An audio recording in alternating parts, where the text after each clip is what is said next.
के गालबन बुध का दिन था, मगरिब का वक्त था। मैं आपके हुजूर के पास बैठा हुआ था महराब में। मगरिब की नमाज मुझे पढ़ाने का हुक्म दिया, मैंने मगरिब की नमाज पढ़ाई। मगरिब की नमाज पढ़ के आप कुरान करीम हाल में तशरीफ़ ले गए। थोड़ी देर के बाद मैं अभी वहीं बैठा हुआ था तो आपके हाथ में एक गत्ता था, गत्ते पे कागज़ लगाया हुआ था। उस पर लिखा हुआ था कि हमने यहाँ से हिजरत कर जानी, हमने यहाँ से चले जाना है। मैंने खामोशी से ये बात सुन ली आपकी। मैं खामोश रहा क्योंकि मैं ये सोच ही नहीं सकता था कि एक दो दिन में हिजरत कर जाएंगे। तो इसलिए मैं बहुत ज़्यादा तजस्सुस में नहीं आया।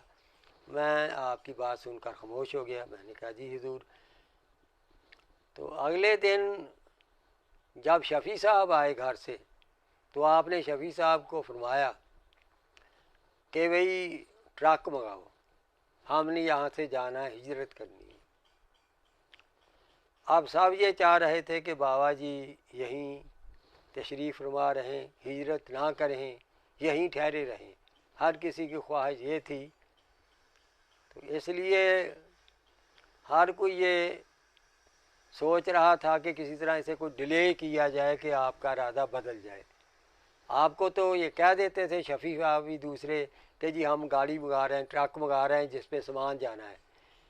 और जी मैंने जवाहर साहब को कह दिया, जवाहर यार ज़रा ठहर के, शायद बाबा जी का प्रोग्राम कैंसिल हो जाए। इस तरह डिले कर रहे थे वहाँ के कुछ लोग कि किसी तरह बाबा जी हजूर जो है ये हिजरत का जो है प्रोग्राम है ये बदल दें, तब्दील कर लें, बल्कि यहीं मुकीम रहने का फ़ैसला कर लें। और जिस हिजरत का लिख के गत्ते पर वो मुझे दिखाया, साथ ही मुझे फरमाया कि तुझे भी साथ लेके जाना है, तुझे भी अपने साथ रखना है। तो अगले दिन मैंने भी बाबा जी से अर्ज़ कर दी। मैंने कहा हुजूर ये आपकी पूरी जवानी की मेहनत का इदारा है, बहुत आला इदारा डेवलप हो चुका है। शोहरत के हवाला से देखें तो सारी दुनिया में इसकी शोहरत है, सारी दुनिया में इसकी जो है वो लोगों को जान पहचान है। तो ये आलमी सतह पर जो है शोहरत याफ्ता इदारा जो है, आपसे गुजारिश है, मेरी भी आपसे दरख्वास्त है हुजूर, अर्ज़ है कि आप यहाँ से तशरीफ़ ना ले जाएं, यहाँ पे मकीम रहें। मेरी ये बात सुनकर मुझे उन्होंने कोई जवाब नहीं दिया, खामोश रहे। मैं भी एक बार अर्ज़ करके खामोश हो गया, लेकिन उनका ये असरार जारी रहा। तो बस यही अर्ज़ करते रहे जी आ रहा है जनाब, आर्डर दिया हुआ आ रहा है। जुमे का दिन आ गया, जुमेरात इसी तरह गुजर गई, जुमे का दिन आ गया। तो जुमे को आपने फिर वही प्रोग्राम था कि मैंने हिजरत कर जानी है। जुमा पड़ा, जुमे के बाद भी इसी तरह लोग आपको अर्ज़ करते रहे। और भी दो को जो गुलाम थे आपके जो बैत थे वहाँ थे, वो भी अर्ज़ करते रहे हुजूर आप मेहरबानी फरमाएं, आप यहीं तशरीफ़ रखें। लेकिन बाबा जी का इरादा नहीं बदल रहा था। जब असर का वक्त हुआ तो बाबा जी ने मुझे फरमाया भाई नमाज़ पढ़ाओ।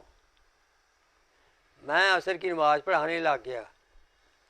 मामूल ये था मेरा कि असर की नमाज के बाद, क्योंकि मदरसे की बच्चों की छुट्टी होती थी असर से मगरिब तक, बच्चे खेलने के लिए बाहर चले जाते थे, मैं घर में आ जाता था।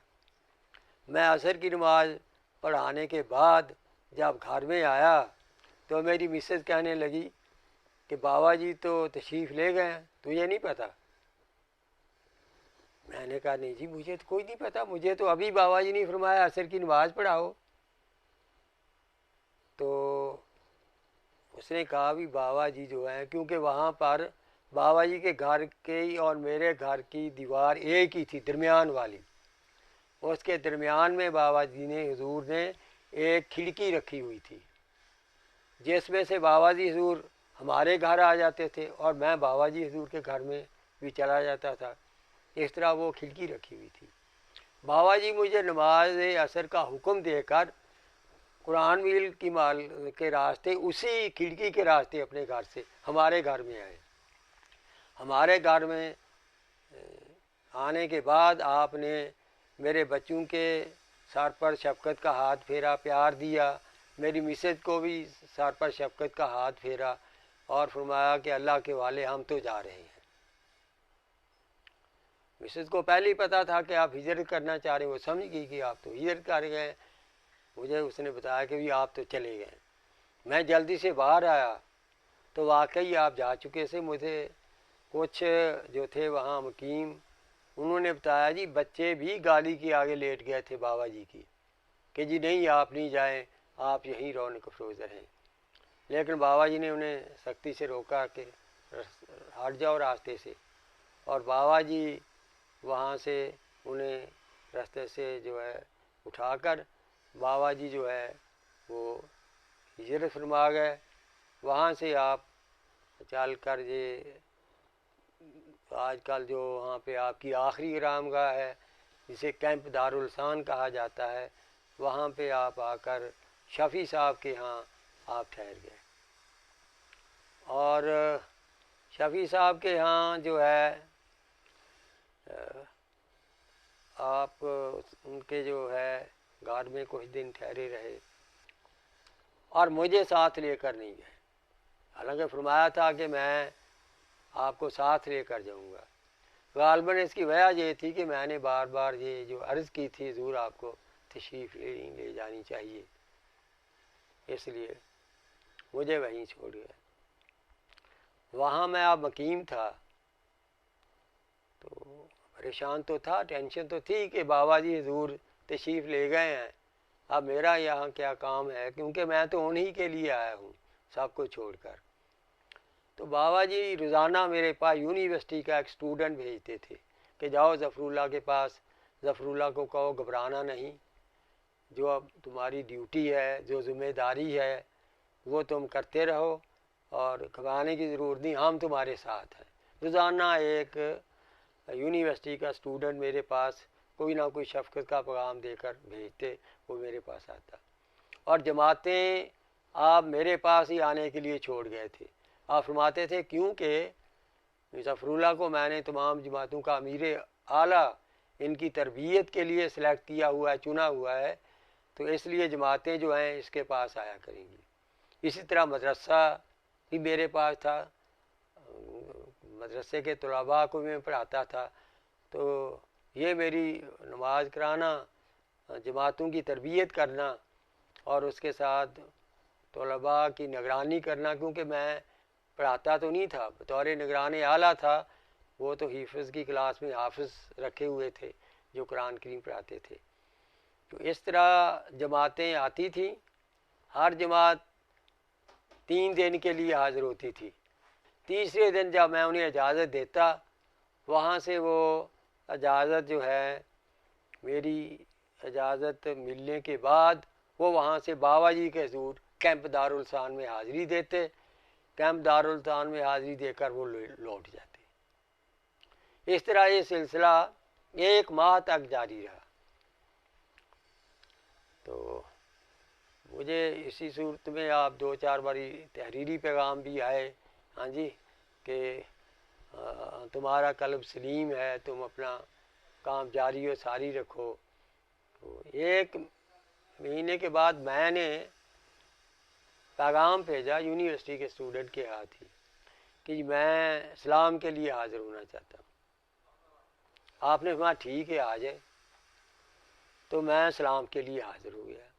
बड़ी शफ़क़त से मुझे मिले, मेरे सर पर साथ फेरा, बहुत शफ़क़त फरमाई और मैंने अर्ज़ किया हुज़ूर मेरी तरबियत ने क्या करना है, ये जमातें तो आपकी खिदमत में, आपकी ज़ियारत के लिए, आपकी सोबत के लिए आती हैं, आपकी सोबत ही इनकी असल तरबियत है। जिस कदर इनकी सोबत आपकी तरबियत में हो सकती है, मैं तो इतनी अहलियत नहीं रखता कि उस कदर तरबियत दे सकूं, ना ही मेरा यानी कि अमाल इतने बुलंद हैं कि जो मैं इन सब को वहाँ सोच दे सकूँ, ये सोच इनकी ज़िंदगी में इनकलाब पैदा कर दे। ये तो आपकी सोबत है, औलिया कराम की सोबत से ही लोगों की हालत बदला करती है, तकदीर बदला करती है, सोच बदला करती है, फ़िक्र बदला करती है। हजूर मेरे पास जमातों ने क्या करना है? जमातों को हुक्म दें कि वो आपके पास हाजिर हो करें। तो आप मुस्कुरा दिए, मुस्कुरा कर फरमाने लगे अगर जमातें इधर आएंगी तो फिर तुम भी इधर आओगे। मैंने कहा हजूर इससे बड़ी सआदत क्या है कि जमातों के साथ मुझे भी आप इधर बुला लें। मैं ठीक है। इसी तरह उसी वक्त उठे, उठ के हाथ में छड़ी ली। मंजूर साहब से, मियाँ मंजूर साहब बड़े बाबा जी के आशिक थे, दीवाने थे। रोज़ाना लंगर का साजो सामान लेकर जो है वो हाजिर होता करते थे बाबा जी के पास। तो उनको फरमाया मंजूर इधर आओ। उसके बाद अब्दुल अजीज ठेकेदार था जो इमारतें बना रहा था, उसको फरमाया इधर आओ। जब वो उधर आ गए तो आपने छड़ी से मेरे घर का नक्शा खींचा, एक कमरा, दूसरा कमरा, लैट्रीन, इस तरह जो है किचन, बरामदा, ऐसा नक्शा खींच के फरमाने लगा शुरू करो, ये भी साथ ही बनाओ, ज़फ़रुल्लाह भी इधर ही आएगा।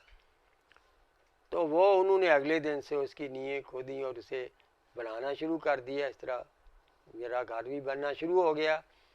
और जिन दिनों तक मेरा घर नहीं बना था, मैं शफ़ी साहब के घर के सामने एक बड़ा छोटी सी कोठी सी बनी हुई थी, उसमें मैं बैठा रहता था, उसमें मैं अपना काम करता रहता था। ख़ास तौर पर आपने अपने तमाम मरीदों की लिस्टें मुझे दे दी थी कि इन्हें लेटर लिखो और इन्हें एक्टिव करो कि तबलीग के लिए आया करो। तो मैं वहाँ बैठा, नमाज़ों के वक्त जाता, नमाज़ पढ़ाता और उसके बाद मैं वहाँ बैठा रहता। बाबा जी अपने ज़िक्र में मसरूफ़ रहते। तो इस तरह फिर जब मेरा घर बन गया तो फिर बाबा जी ने फरमाया जाओ भी अब अपना सामान उठा लो। मेरा सामान फैसलाबाद में मैं ला कर रखा हुआ था, तो सामान मैंने लादा और वहाँ ले गया। जब सामान ले आकर वहाँ ट्रक पहुँचा तो बहुत खुश हुए, फ़ौरन जल्दी से मेरे पास आए, ट्रक के साथ खड़े होकर आपने मेरे साथ अपनी तस्वीर बनवाई। तस्वीर बनाने के बाद फरमाया कि यहाँ जो है ये उतारो सामान, घर में रख लो। यहाँ पर भी मेरे और आपके घर में दरमियान में आने जाने का रास्ता था। उधर भी आपने कुरान करीम महल में, जहाँ से आप कुरान की महल में से होकर घर जाते थे, और मेरे घर के सामने आपने दरवाज़ा वहाँ भी रखा था। वो उस दरवाज़े से भी बाबा जी मेरे घर आ जाते थे। मैं बाबा जी के घर जाना होता था तो मैं भी वहाँ हाजिर हो जाया करता था। इस तरह फिर जे मेरा भी वहाँ बाबा जी के हजूर जो है क़याम हो गया और ये तरबियत शुरू हुई। बाबा जी ने वहाँ जाते ही एक हुक्मनामा जारी किया, जो ऐसे नहीं कि ज़बानी, तहरीरी, बाकायदा अपने साइन के साथ, कि अमीर जमात अल मुस्तफ़ीद दालुसान मियाँ मोहम्मद ज़फ़रुल्लाह अम्बालवी, ये लिख के दिया। एक ये हुक्म दिया कायम मकाम मियाँ मोहम्मद ज़फ़रुल्लाह अम्बालवी, मेरे दस्तखत के बाद इसके दस्तखत, यह नामा हुक्मनामा भी आपने वहाँ जारी फरमाया। एक छोटा सा लीफलेट भी आपने दावत व तबलीगुल इस्लाम के नाम से प्रिंट किया, जिसमें एंड पे मेरा तारफ़ कराया।